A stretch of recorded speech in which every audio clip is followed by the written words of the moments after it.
Hi, it's Alex Berry again, and we're aboard the Cobalt A40. This segment has to do with the startup procedures. We're going to assume that the boat has been left from the previous use in the condition it is right now. That being, the batteries are turned off, the engines of course are turned off, and nothing is running in the boat. So the first thing we need to do is we need to energize the battery system. I'm standing at the driver's station, and right below my left hand is the battery control panel. There are 5 switches on there which look like buttons. The top 3 are the 3 battery banks, being the port engine starting battery, the starboard engine starting battery, and the house battery system. Keep in mind in this boat, the 2 starting batteries for the engines are used for the engines only.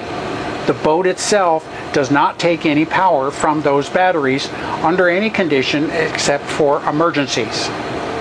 So the boat batteries, being the house batteries, are isolated from the engines at this point in time.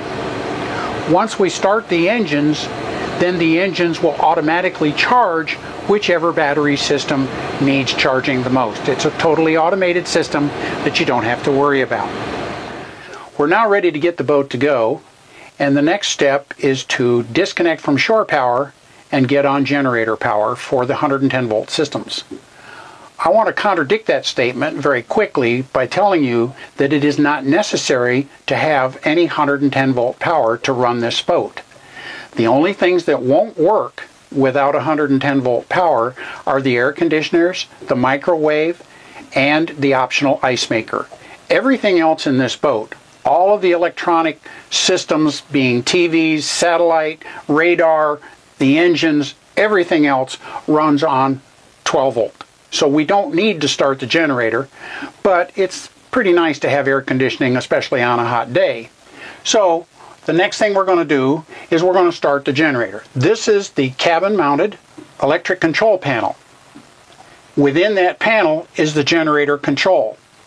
The generator is not running right now, and in normal modes it will show how many hours are on that engine in the generator at this moment.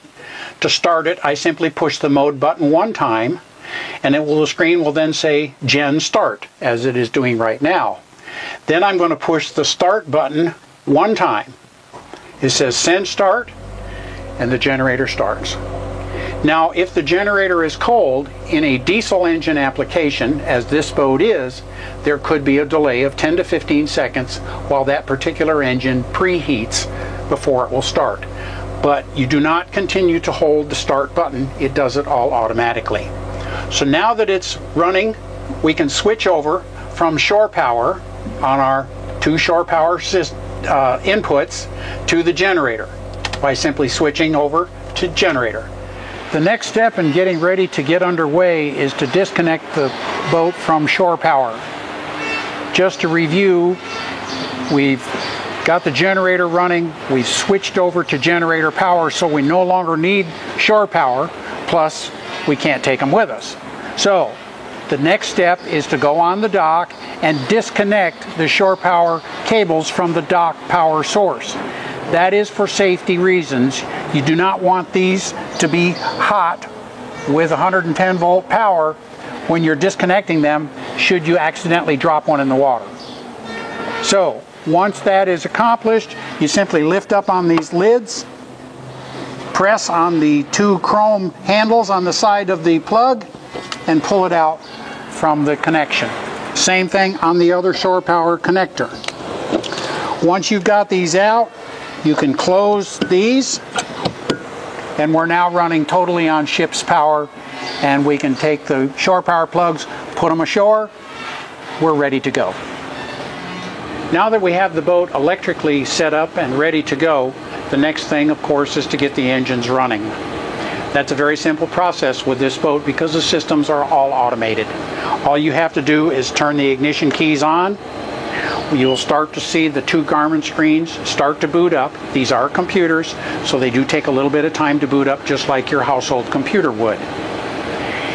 However, we can start the engines at any time. We do not have to wait for these to boot up. The engines are ready to run, and all the mechanical systems associated, shifting, throttle, etc., are ready to go, regardless of these being operational or not.